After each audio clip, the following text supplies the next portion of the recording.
Assalamualaikum warahmatullahi wabarakatuh. Halo CSNDU, perkenalkan nama saya Risha Mutiara Darmawan. Hari ini kita akan berbincang-bincang mengenai pemilihan calon kandidat ketua OSIS periode 2023-2024. Nah, di samping saya nih ada nih tamu spesial kita. Kalian mau tahu nggak? Boleh dong kamu kenalin ke teman-teman CSNDU. Ya, Assalamualaikum warahmatullahi wabarakatuh. Saya Marsyana Tadia dari kelas 76. Saya adalah kandidat OSIS periode 2023 sampai 2024 nomor urut 2.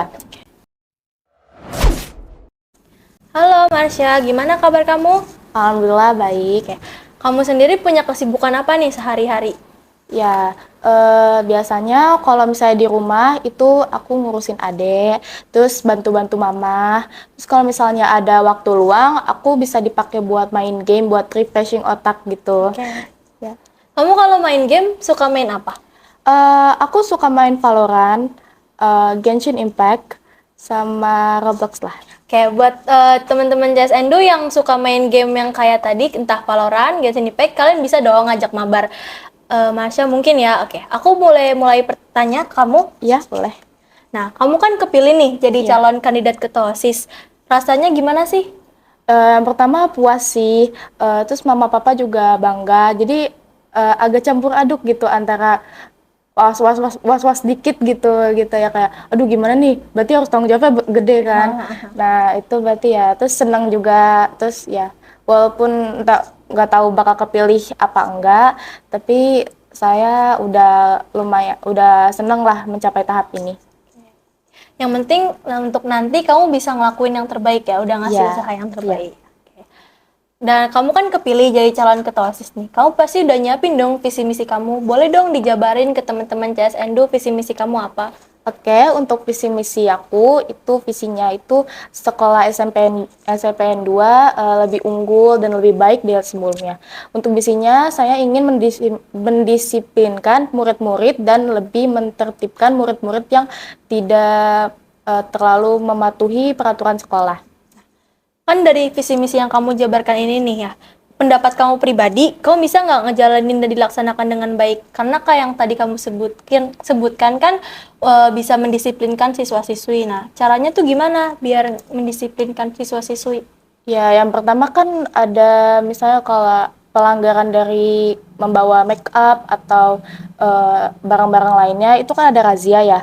Saya ingin memperketat razia tersebut dari pengalaman saya ya. Saya biasanya di razia itu cuma dicek Tas depannya gitu. Jadi misalnya tempat tas bekalnya itu nggak dicek atau gimana gitu. Saya ingin memperketat aja gitu razianya. Berarti dalam ini itunya contohnya razia ya, kamu memperketat razia. Terus menurut kamu sendiri, kamu kan sering ngeliat nih anak-anak OSIS atau kakak-kakak OSIS yang lagi kerja gitu. Pandangan kamu sendiri buat organisasi OSIS tuh gimana? Pandangannya ya, menurut saya tuh keren banget sih, soalnya berorganisasi itu kan susah ya, nggak segampang yang kita lihat gitu. Terus untuk mempertahankan visi misi mereka juga membutuhkan usaha yang banyak. Jadi saya berikan apresiasi yang oke lah gitu buat para OSIS.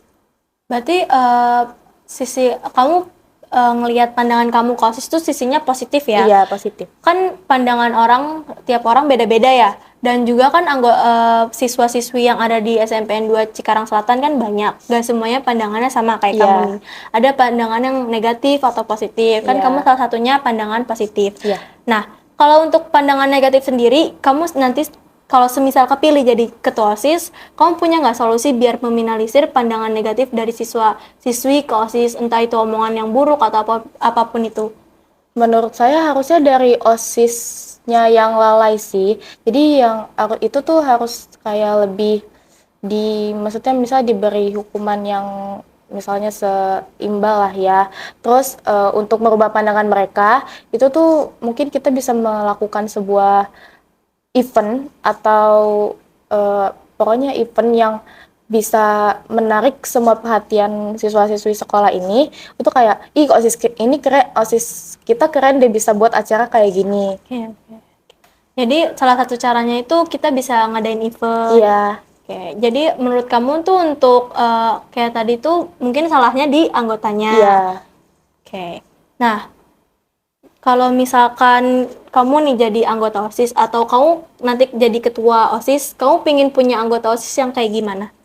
Yang pasti tuh disiplin, tertib, terus bisa menjadi contoh yang baik lah buat siswa-siswi lainnya. Kan nanti setelah kamu jadi ketua OSIS, anggotanya nggak cuma 1 atau 2, lebih Ya. dari 10 atau bahkan puluhan ya. Iya, iya. Banyak anggota yang dari kinerja atau pemikiran atau pandangan mereka tuh beda-beda. Nah, untuk kamu sendiri kalau misalkan anggota OSIS kamu nggak disiplin, kamu punya solusi atau cara tersendiri nggak supaya hal tersebut tuh bisa mereka jadikan pembelajaran? Saya coba untuk menyarankan untuk kayak awalnya maaf, tidak memberitahu kayak kesalahan mereka apa. Jadi saya mencoba kayak kamu introspeksi dulu gitu. Jadi dia bisa menyadari kesalahannya sendiri dan memperbaikinya. Terus bisa juga dengan misalnya kalau dia nggak sadar juga, itu saya bisa menyinggung atau bisa menegur lah ya dengan Menegur secara langsung. Iya. Berarti mengevaluasi secara personal ya. Iya. Kamu panggil dia terus kamu ngobrol berdua sama Iya. dia. Oke, oke. Nah, nanti kalau kamu kepilih jadi ketua OSIS, pasti kan jadwal kamu padat ya, entah itu dari pelajaran atau kegiatan-kegiatan OSIS lainnya, apalagi kamu jadi ketuanya. Nah, kamu punya nggak tips atau caranya nih biar kamu ngimbangin antara belajar sama kegiatan organisasi? Kalau itu aku bisa nanya sendiri ke guru mapelnya yang menurut aku misalnya pas waktu pelajaran itu aku dispen gitu ya. Itu tuh aku minta misalnya private chat gitu ke dia kayak, "Ibu, saya ada ketinggalan materi apa aja nih?" Terus kalau dengan diberitahunya materi itu, saya bisa otodidak atau mencari tahunya di internet dan bisa juga mempelajari dari kerabat terdekat. Tapi biasanya saya menggunakan sebuah aplikasi pembelajaran gitu.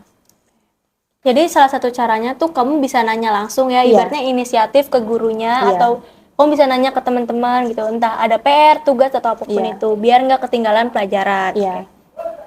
Kan kamu kepilih, misalkan kamu jadi kandidat OSIS, kamu punya program kerja pastinya dong. Nah, kamu kira-kira program kerja yang bakal kamu lakuin nanti tuh apa aja? Aku pengen milih program kerja yang santai tapi bisa tegas, terus asik juga gitu. Jadi aku milihnya walaupun bikin anggota-anggotanya itu nyaman dengan apa tadi namanya, program kerja saya. Nanti saat kamu kepilih jadi ketua OSIS, kamu lebih pengen kriteria jadi ketua OSIS yang memang banyak teman atau bahkan yang kayak friendly gitu, atau yang kayak gimana? Dari kamu sendiri, kamu pengennya menurut kamu kriteria ketua OSIS yang ideal? Aku sih yang friendly gitu. Terus yang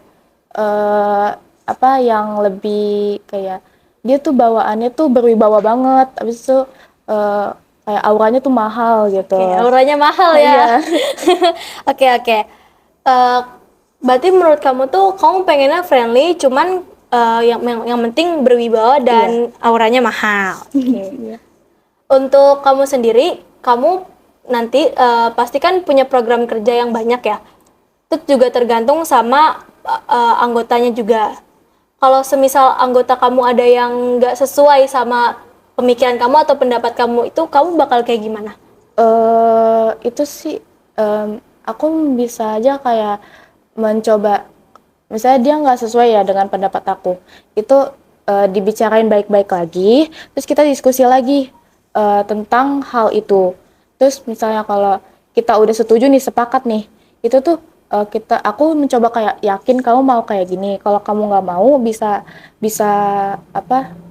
berpendapat lagi kok, ntar dipertimbangkan lagi gitu. Terus kalau misalnya dia udah terima ya oke, jadi kayak gini ya gitu. Berarti kan gini, tiap pendapat orang beda-beda, Iya. apalagi nanti kamu jadi ketua gitu. Nah, di organisasi itu kan kamu punya anggota dan pendapat mereka pasti berbeda-beda dong.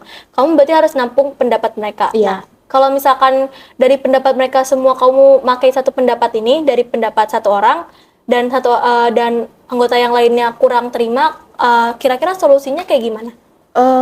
Aku sih dari anggota yang nggak kurang terima. Kenapa kalian nggak terima pendapat ini nggak bagus? Terus kalau misalnya alasannya menurut saya masuk akal, saya mencoba mencampur adukan pendapat mereka dan pendapat satu orang ini.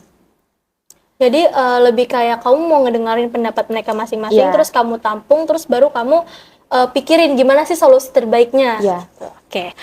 Ini terakhir ya, kamu bisa nggak kasih kata-kata nih yang meyakinkan siswa-siswi atau warga sekolah untuk bisa yakin dan milih kamu jadi ketua OSIS? Ya, aku punya slogan tersendiri kok, Anda. Lihat nih. Oce Sendu, dengan semangat yang menjuang tinggi, saya Marsyana Tania akan membuat sekolah SMPN 2 menjadi lebih baik. Jangan lupa coba nomor 2 ya. Sekian dari saya, jangan lupa pilih nomor urut 2. Semoga untuk saat ini pilihan kalian tepat dan sesuai dengan keinginan kalian masing-masing. Wassalamualaikum warahmatullahi wabarakatuh. Dadah guys.